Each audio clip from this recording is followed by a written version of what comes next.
I so wish that we were all in the same room together right now, but for all the reasons, there's so many reasons. I don't want to even begin to start listing them. It just depresses us. We can't be in the same room this weekend. So we are connecting via Zoom. And that's a cool thing that we can do that we've all learned how to do that. And I'm connected right now to two of our former IGO students, which former IGO students just means that there was a time in the past that they went on trips. Once an IGOsian, always an IGOsian. So they're still IGOsians. They're still part of the family, the IGO family. But these are two of my friends, Jami Gainey and Erin Woodfin. If you go back in the day, you remember her as Erin Young before she got married, but Erin Woodfin. And I want to give them a second to just introduce themselves. Jami Lee, why don't you go first, because I know you the best. Well, thank you. So I am married to Nick, and we live in Rockwall, Rowlett area. We're in Rowlett, but we are part of a church in Rockwall. And we have 3 children. Bo is 8, Bear is 6, and Carmen just turned 2. And my husband is on staff at our church. He owns a t-shirt screen printing embroidery business, and I homeschool our children and get to work mainly from home for IGO Global now, and have been on staff at IGO since we got married 12 years ago. And your husband plays the guitar, I've heard. He does. Just a little bit. Play some instruments. He leads worship at our church. He's a youth minister at our church. Jami Lee's been with IGO on staff for over 10 years now, like 11 in your, I don't know. Who keeps track? I'm still waiting on our 10-year anniversary gift that we're supposed to get. Yeah, it's in the mail, but COVID. Yes, the pandemic messed it up. Yeah, I'm sure it'll be here any day. Okay. All right. So Erin, you do not work at IGO Global. I do not. You're welcome to at any time. But well, thank you. Tell us what you're doing and tell us about your life. Yeah. So I am married to Michael. We've been married for 10 years. We have 3 daughters. Audrey is 4, almost 5. Susie is 2, almost 3. And then Penny is 3 months old. So our house is we don't get a lot of sleep. I've had 6 cups of coffee today. But anyway, so I was on staff at a church. We live in Marshall, Texas, and I was on staff at a church for 8 years, and then just recently stepped down from my position as children's minister to be at home with my girls. And so, Michael is a CPA, and we're about to enter tax season, which is so fun around here. Oh yeah. And so that's our lives. We just are surviving every day, trying to keep 3 littles alive. So, yeah. So thanks for joining us, Erin. Yeah, absolutely. We definitely wish we could have brought you in, but the roads are crazy. And I know. This is the next best thing. So thank you for taking the time to join us to share a little bit of your story. We wanted you and Jami Lee to talk about your story because so much of that is intertwined, right? So much of that comes together. You gals, I should say, you both served your first time as high school students in 2005 on the famous 2005 Japan team. Yep. So many infamous, amazing people on that team. So y'all talk about that. 2005, you met, you served together other times, but maybe in kind of different ways. How did that work out? Well, I remember I just graduated high school in 2005, and Erin and I were roommates while we were in Japan. We stayed in a small hotel there, and there were only 2 people to a room. And Erin had just finished your freshman year in high school. Is that correct? Yes, yeah. I was a baby.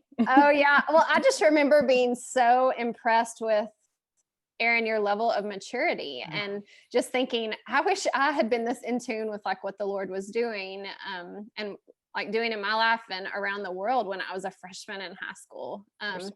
But we didn't necessarily serve every day together, and we were in different treks. But I just remember it being such a sweet time of us coming back to our room at the end of the day and getting to share what we'd seen God doing in the different areas of Tokyo where we had spread out during the day, and just getting to pray with each other. And I thought it was really cool getting to know you and just being really inspired and encouraged by your level of maturity and your desire to serve the Lord at such a young age. Well, you're sweet.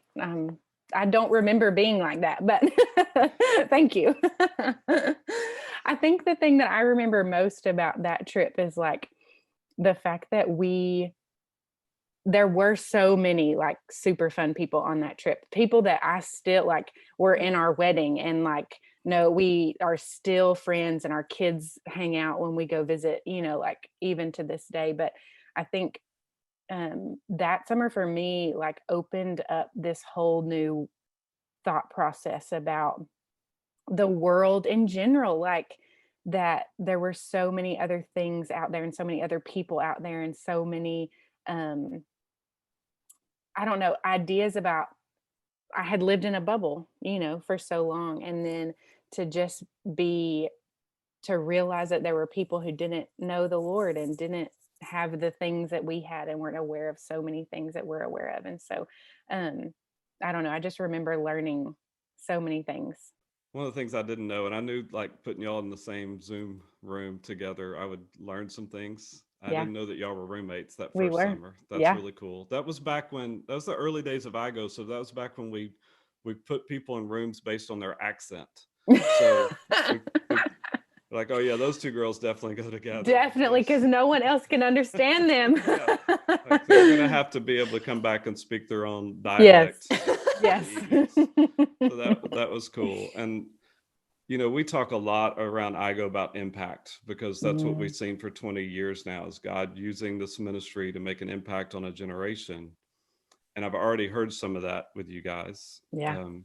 But sometimes we don't talk enough about how God uses students, freshmen, seniors, all in between, like how God uses a generation of students to make an impact for his name and for his fame on the field. And so you girls had a unique opportunity. A lot of students go a lot of different places. Y'all kept going to Japan. You kept focusing on this place. So like, talk about that. How did you see God use you over the course of that time to advance his kingdom, to spread his name and his fame in a place like Japan where there's so little evidence of the gospel? What did you see God do through you guys? Especially being there those 2 summers for a longer period of time, and seeing God at work in such a variety of ways in other people.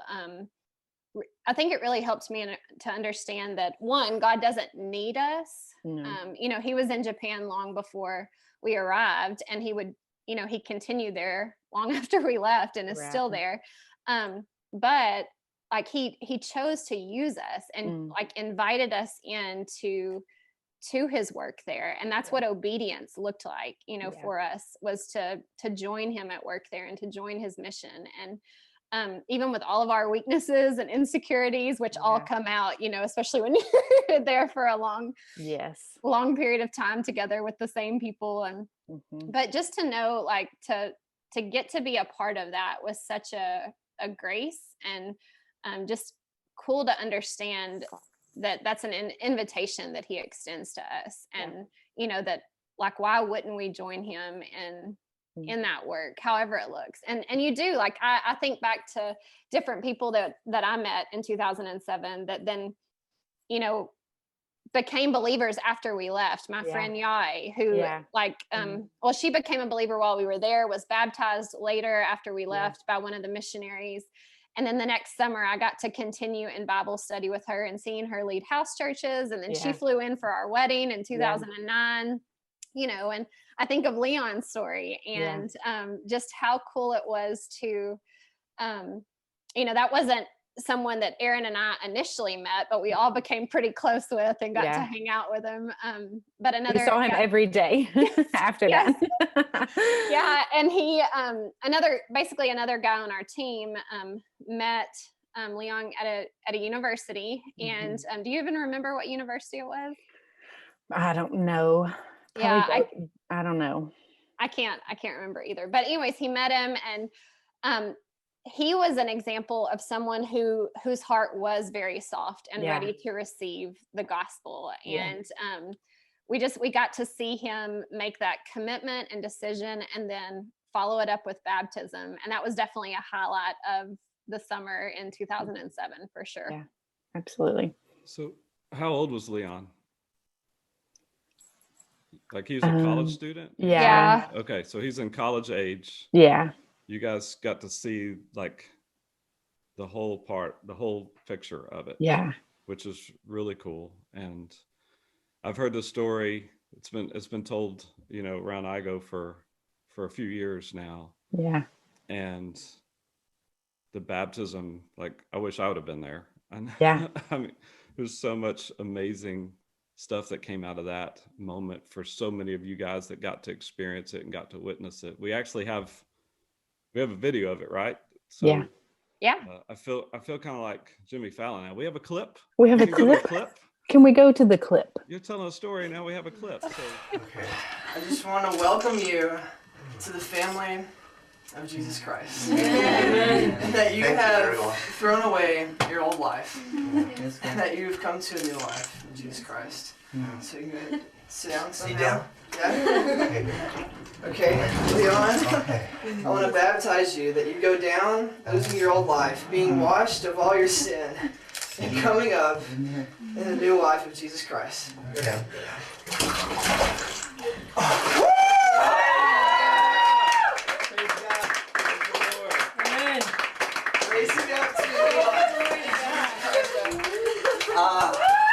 I got refresh. Not just only refresh. Resurvive, right? Sure. And I just think I was so stupid before. You know, I thought about suicide. You know, no one treats me like yours. Even when we just first saw it, right? Yeah. I never feel the atmosphere like this. You know. He's here.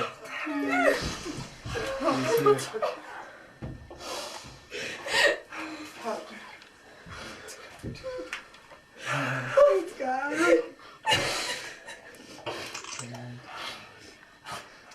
You know what?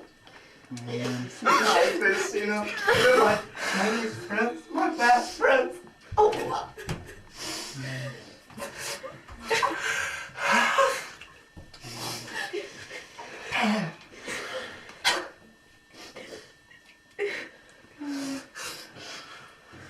Leon, it's nothing that we do.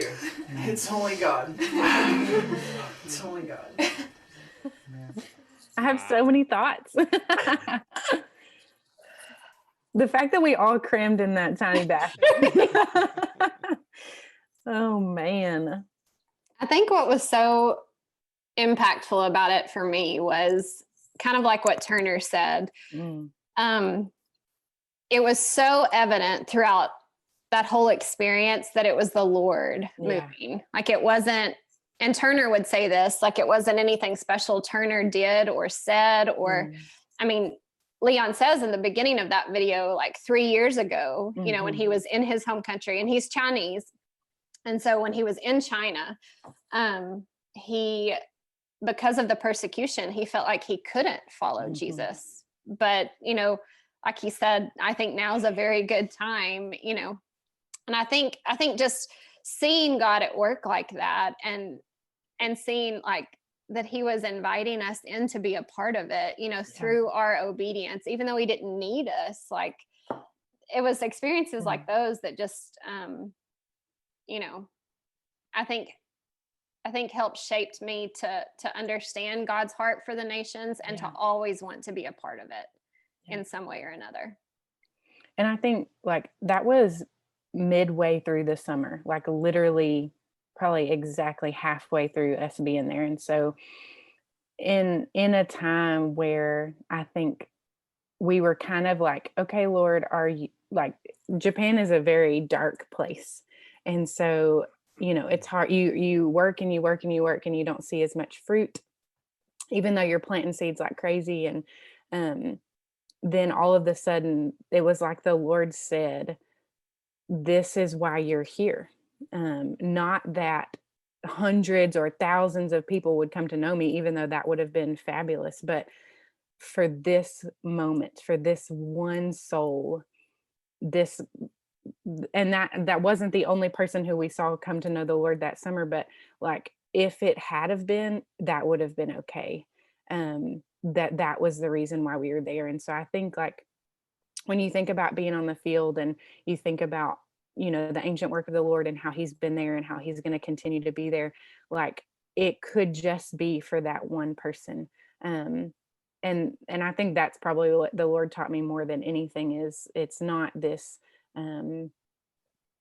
huge revival where you see tons of people come to know the Lord. It's for that one single person that he put us there to meet, or the one person that he wanted us to draw closer to him, or whatever. So I think rather than it being this huge flashy, like, oh, well, we saw hundreds come to know the Lord, even though I'm saying that's a good thing.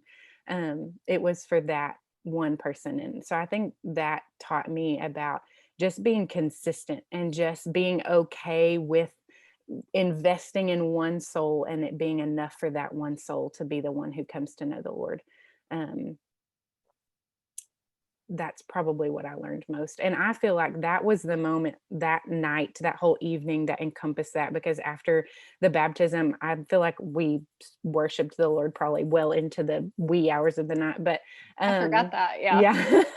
Literally for hours.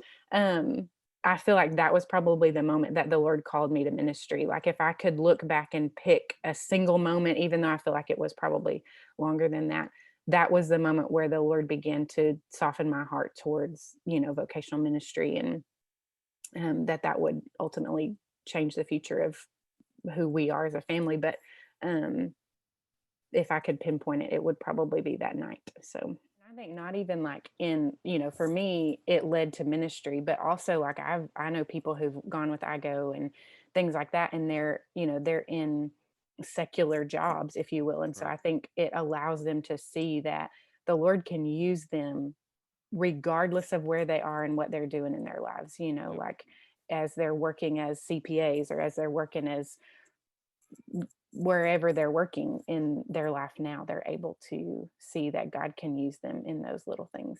Absolutely. On mission all the time. So yeah. One of the things we've been saying, Erin, around IGO a lot lately is that what we're trying to do, and what we've seen God do, is we're doing short-term missions with a long-term impact. Yeah.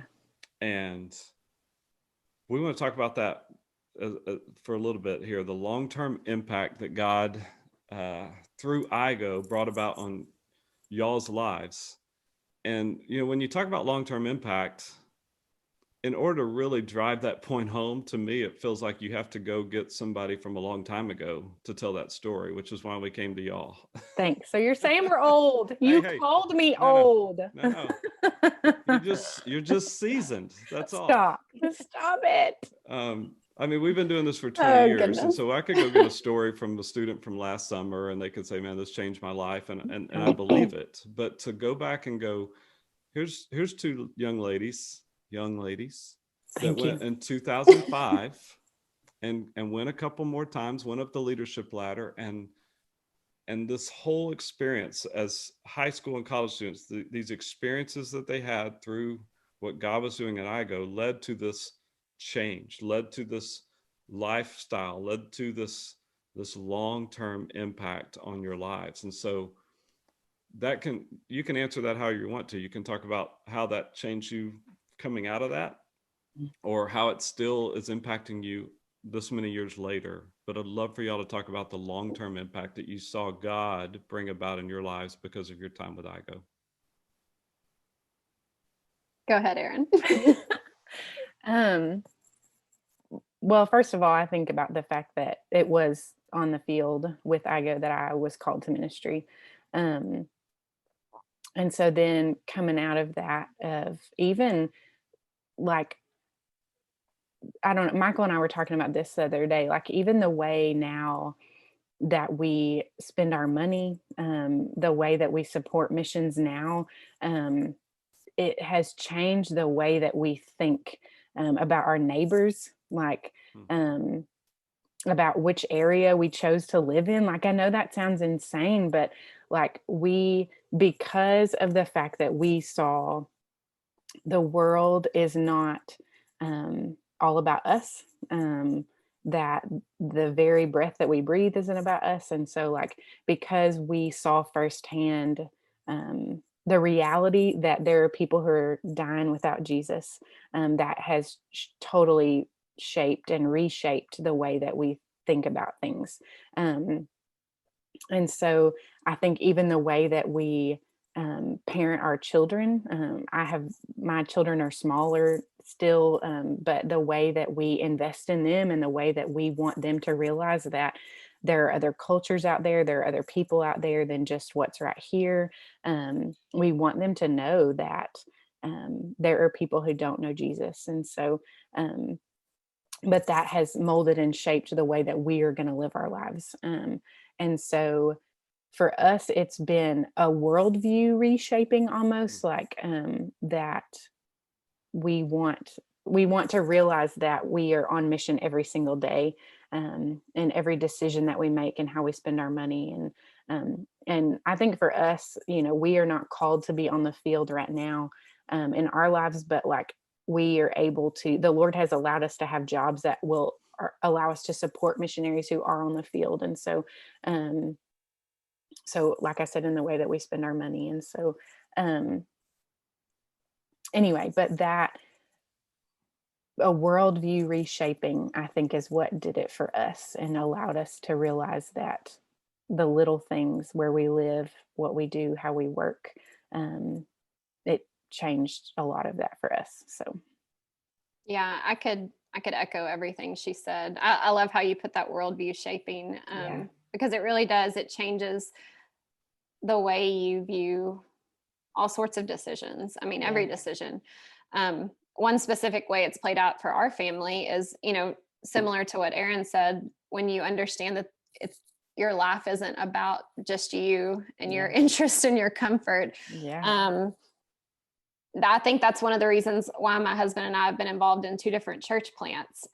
We never planned on being involved in church planting, but IGO was really where I began to understand God's design to use the local church to make himself known to the world, and to understand why we need to invest in the local church and why that matters. And it's not just something we go to be consumers and, to fill ourselves, but that's one way it has significantly shaped our lives in the past several years.